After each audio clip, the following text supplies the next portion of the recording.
Bacaan kitab suci dalam Perjanjian Baru menunjukkan tanda-tanda yang diyakini sebagai tanda kebangkitan Yesus, yaitu yang pertama, batu penutup kubur Yesus terguling.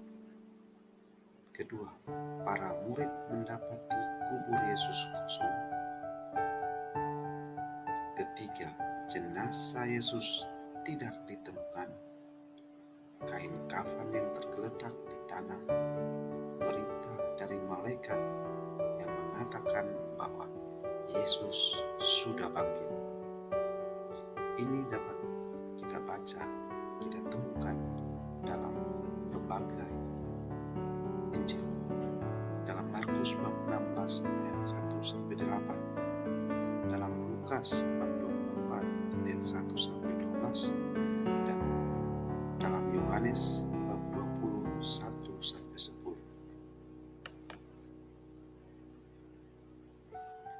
Bukti yang menunjukkan bahwa Yesus telah bangkit adalah beberapa kali peristiwa penampakan Yesus pada muridnya.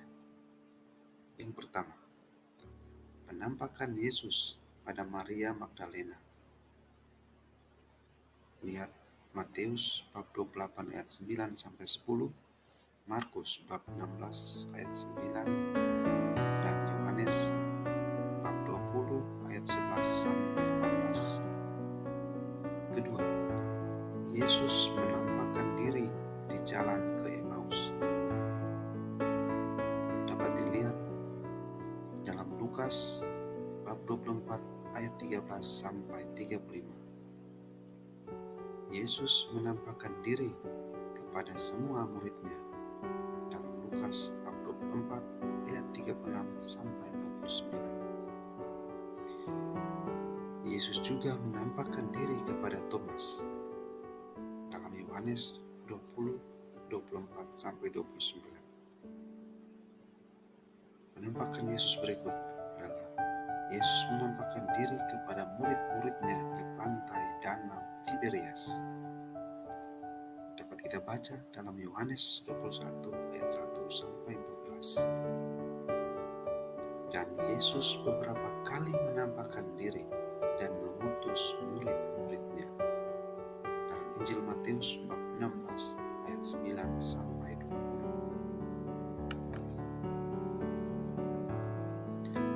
Dalam cerita penampakan itu terlihat bahwa kehadiran Yesus sungguh sangat dirasakan.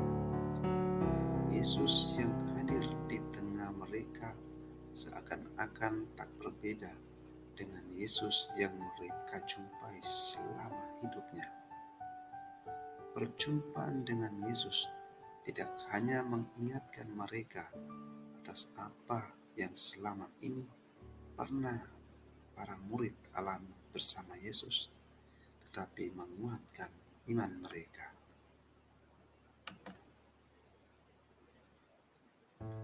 Penampakan yang dialami para muridnya mampu menghalau kegelisahan, ketakutan hari-hari terakhir setelah Yesus ditangkap, disalibkan, dan wafat yang masih menyelimuti hati mereka. Yesus sungguh hadir di tengah-tengah mereka, membuat mereka semakin percaya akan apa yang diwartakan semasa hidup Yesus bersama mereka. Penampakan Yesus membuat mereka merasa juga ikut dibangkitkan dari keyakinan mereka yang goyah, yang rapuh karena peristiwa salib,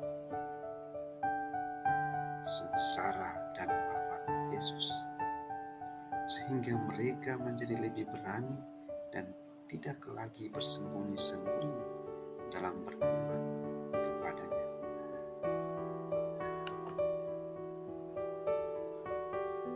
Bagi orang Yahudi, segala kemalangan di dunia ini adalah hukuman untuk dosa, apalagi kematian. Maka dengan kematian Yesus di kayu salib, bagi kebanyakan orang Yahudi pada zamannya, Yesus dianggap gagal, sia-sia, dan seluruh karyanya seolah-olah musnah seiring dengan kematiannya. Dengan kematiannya, seolah-olah Yesus tidak lagi diperhitungkan. Tetapi dengan peristiwa kebangkitan ini, kebangkitan Yesus dari alam, Allah membalikkan semua pemikiran tersebut. Yesus yang bangkit adalah Yesus yang hadir di tengah umat manusia dalam kemuliaannya. Dalam tubuhnya yang mulia, Ia dapat hadir tanpa dibatasi oleh ruang dan waktu. Yesus dapat hadir di mana saja dan kapan saja, dan kepada siapa saja yang percaya kepadanya. Kehadirannya mampu mempengaruhi hati manusia, menjadi semangat dan inspirasi hidup bagi banyak orang. Melalui kebangkitannya, orang tidak hanya mengenang karya dan ajarannya, tetapi menjadikan dia sebagai kekuatan hidup sehari-hari. Kebangkitan Yesus merupakan pembenaran dari Allah terhadap sabda dan karyanya. Pembenaran terhadap perjuangan Yesus. Kebangkitan Yesus juga memberi harapan baru bagi umat manusia bahwa ada harapan yang lebih baik setelah kematian di dunia ini.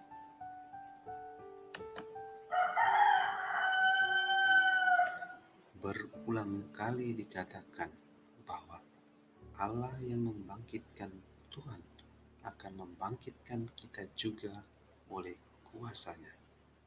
Dalam 1 Korintus bab 6 ayat 14, 2 Korintus bab 4 ayat 14, Roma bab 8 ayat 11. Jikalau kita percaya bahwa Yesus telah mati dan telah bangkit, maka kita percaya juga bahwa Allah akan demi Yesus membawa mereka yang telah meninggal bersama-sama dengan Dia. 1 Tesalonika 4 ayat 14. Kristus disalibkan oleh karena kelemahan kita, namun Ia hidup karena kuasa Allah. Begitu pula kami adalah lemah dalam Dia, tetapi kami akan hidup bersama dengan Dia karena Allah. 2 Korintus bab 13 ayat 4. Kehadiran Yesus yang bangkit sering sulit ditangkap oleh pemikiran manusia, seperti yang dialami dua murid dalam perjalanan ke Emmaus. Dalam Kisah Lukas 24 ayat 13 sampai 30. Banyak orang memahami kematian hanyalah sebatas kematian fisik. Orang yang mati diartikan orang yang tidak bernafas lagi, tidak dapat beraktivitas lagi. Tetapi dalam kehidupan sehari-hari, kita dapat menemukan orang yang mati sekalipun masih hidup. Orang yang mati adalah orang yang sudah putus harapan, orang yang tidak mampu memperbaiki kehidupannya. Keberadaannya di tengah-tengah masyarakat sudah tidak diperhitungkan lagi. Mereka dianggap tidak ada atau mati, walaupun secara fisik ia masih hidup dan hadir di tengah banyak orang.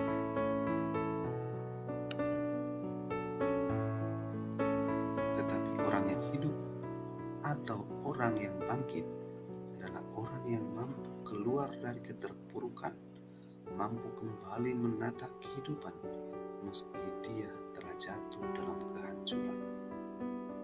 Ia bangkit kembali dari penderitaan atau kegagalan, sehingga kehadiran akan selalu hidup dan dikenang karena mampu memberi inspirasi bagi banyak orang untuk menghasilkan karya-karya besar yang berguna bagi kehidupan manusia. Sebagai murid Kristus dalam hidup sehari-hari, hendaknya kita mampu menghadirkan Kristus melalui kata-kata dan perbuatan kita kepada sesama. Menghayati dan mewujudkan kebangkitan Kristus tidak harus melalui karya-karya yang besar dan spektakuler. Menjadi sahabat bagi yang mengalami kesedihan dan masalah,